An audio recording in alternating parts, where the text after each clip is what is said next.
Hey guys, hi, welcome back once again. My name is Vaishali, and today I'd like to talk about the ego. And then even further inquiring, are we invested in our egos or are we evolved through our egos?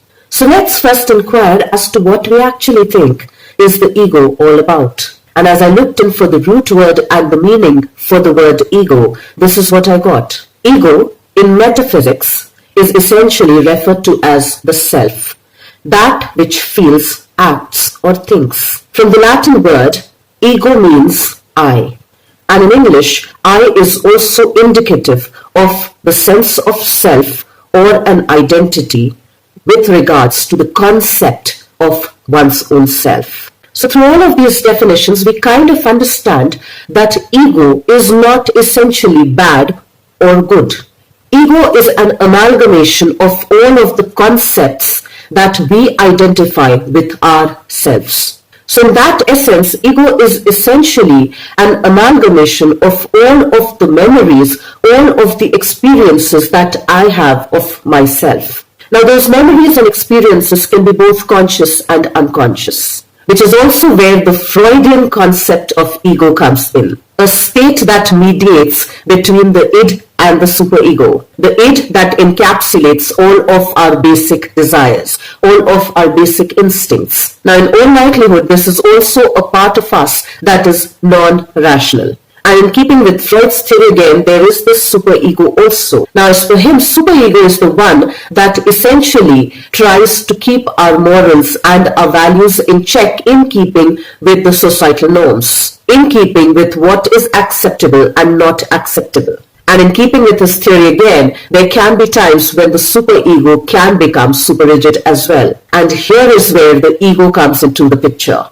It is the mediator between the id and the superego. It is that aspect through which we try to fulfill our basic desires as well as meet the needs of the society. And that was what Freud had said in keeping with the understanding or the concept of the ego. Now if we shift from that theory and try to look at the ego from a very generic perspective, most of us have an understanding that ego is super grandiose, that somebody who has an ego is super entitled, that somebody who has an ego looks down upon others, that somebody who has an ego is condescending towards others. And that again might be looking at the ego through a very narrow framework. That again might be looking at the ego through a very biased perspective. However, if the ego is about the self that thinks, feels, and acts, the ego self can also project itself to be self-defeating as well.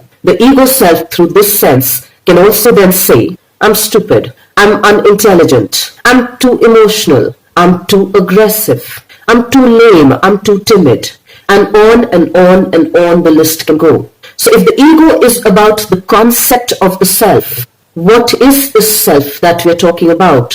What is this self that we identify with, that the I identifies with? Well, in my understanding, most of the time, the I identifies itself with this body. The I identifies itself with its name, with its community, with its family, with its religion, with its nationality, with its skin color, with its hair texture, with its designations, with its visiting cards, with its role plays. The ego self also identifies with its thoughts, with its feelings, with its actions, and even its repercussions. So essentially, then ego is the idea that we have about ourselves, that we kind of project onto the others, that we kind of project before the others. So when I say, are we too ego invested or are we evolving through our ego, what exactly do I mean by that? And well, in order to understand that, I'd once again like to take the example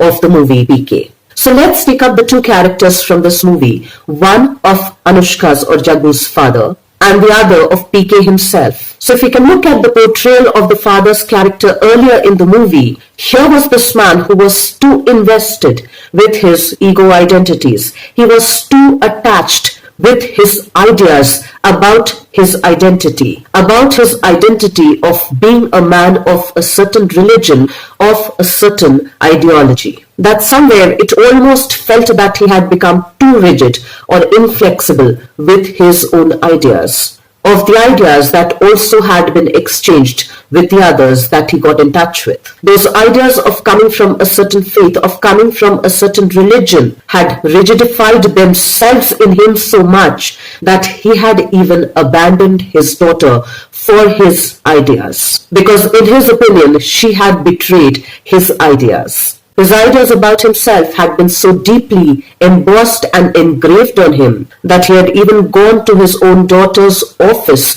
to humiliate her publicly. Because his thoughts, his ideas, and all his doings had been questioned by his own daughter.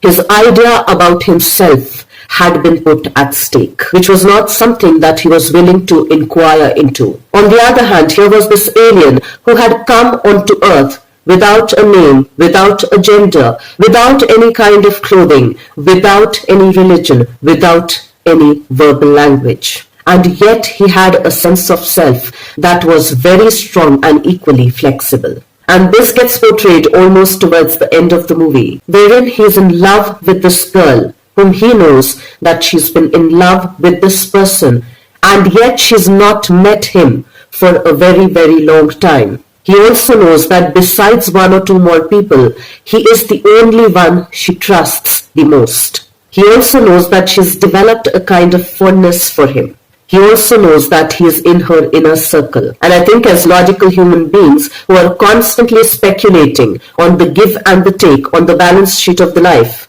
had he stayed back a little longer, had he genuinely pursued her, had he let his feelings be known to her, it wouldn't have taken him very long to be able to win her heart, to be able to make her fall in love with him. And yet he chooses not to reveal his feelings to her on his own. He chooses to let her go because he realizes that she did not feel the same way for him, the way he felt towards her. He probably would have also reflected on the very thought, what if somebody else would have done the same unto him? Would he have liked that for himself? And if he would not have liked that for himself, that kind of a manipulation towards himself, why would he do that towards somebody else, at least towards the one that he cared most about? So through his character, we also realize that he had a sense of self that was so self-assured that he was not fixated onto his ideas, onto his feelings, and even onto his choices. That his sense of self was so strong that paradoxically it was flexible enough to allow himself to grow, to allow himself to keep inquiring onto the concepts of the I.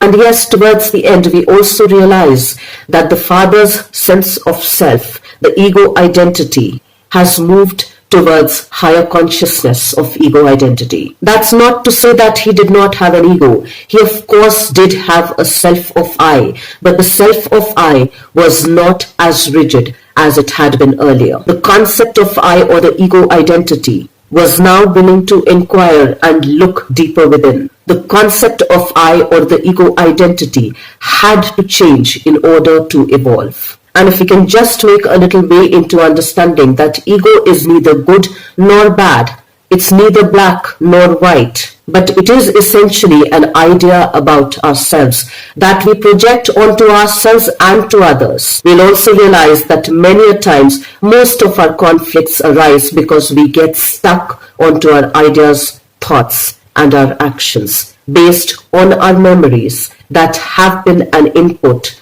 onto us for years and years and years and generations together. And if we can also understand that our ideas, our thoughts are more or less constantly evolving, if we let them evolve through change, we begin reaching a state of ego integration through ego dissolution as well. So let's try and keep becoming aware of our thoughts, of our feelings, of our actions. For that will help us become more aware of what the ego, the concept of the I, is all about.